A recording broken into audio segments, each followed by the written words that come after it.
हैं। मैं सबसे यही कहना चाहूँगा कि जो लोग भी देखते हैं, जो भी मतलब कर रहे हैं, एक तरफा दिखाया गया पूरा का पूरा, जिसमें मुझे मतलब एकदम गंदा साबित कर दिया कि गलत लड़का है, इसने दोनों ज़िंदगी ख़राब कर दी। ज़िंदगी दो कोई नहीं, ज़िंदगी मेरी ख़राब हुई है।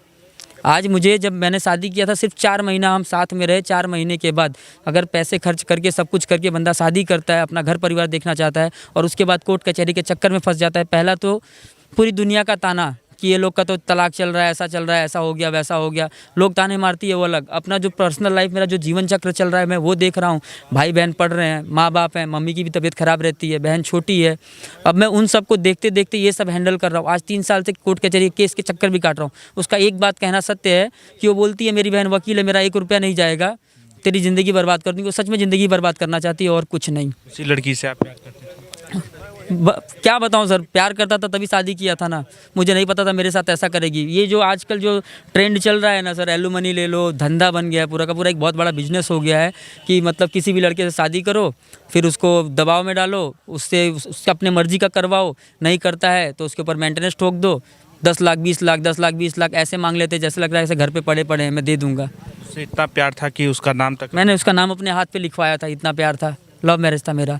लव मैरिज था। अब सर, अगर मैं जिस लड़की का नाम अपने हाथ पे लिखा है, उस लड़की से मैं रुपया उससे सर मैं लूँगा, 1 रुपया लूँगा उससे। दहेज जो बोल रही है, मैंने लाखों रुपए दहेज दिया है, मैंने 1 रुपया उसका नहीं लिया है। उल्टा मेरा पूरा का पूरा खर्चा हुआ है, पूरी शादी का खर्चा मेरा था। क्या कुछ कहेंगे जो लोग वीडियो देख रहे हैं आपको, जो लोग आगे आने वाले समय में लव मैरिज शादी कर रहे हैं, लड़कियों से बातचीत करते हैं, उन लोग को क्या कहेंगे? सबसे पहले तो सर मतलब जी, इन सब चीज़ों से, इन 3-4 सालों में जो भी मैं केस लड़ रहा हूँ, इनमें से सबसे चीज़ एक ही चीज़ देख रहा हूँ, भाई कोई लव मैरिज करे या अरेंज मैरिज करे, सबसे पहले ऑन पेपर लड़की के पिताजी से, लड़की की माँ से और लड़की से, तीनों जन को बिठा ले और वहीं ऑन पेपर राइटिंग में ले ले कि भाई कल को हमारे बीच वाद विवाद सर किसी के भी बीच में हो सकता है। ऐसा नहीं 2 साल 5 साल बाद कभी भी हो सकता है। लेकिन जो अपने यहाँ का कानून है, जो फ्रीडम मिला हुआ लड़कियों को, उसका जो गलत इस्तेमाल करती हैं, इन सब चीज़ों को कंट्रोल करने के लिए मैं ये नहीं कहता हूँ कि भरोसा टूट जाएगा इससे, नहीं, भरोसा रखो, लेकिन इस चीज़ को भी क्लियर करो। क्योंकि आगे आके आजकल सब बहुत लोगों को मैं देख रहा हूँ, जब मैं मेंटेनेंस के लिए अपनी तारीख भरने जाता हूँ, आज 26 तारीख को मेरी तारीख है कोर्ट में, इसी महीने में मेंटेनेंस के लिए बहुत लोग आते हैं मेरी तरह। कईयों की ज़िंदगी बर्बाद हो चुकी है, कईयों की ज़िंदगी बर्बाद हो गई है। मेरा तो 3 साल हुआ, 3 साल से हम अलग अलग रह रहे हैं।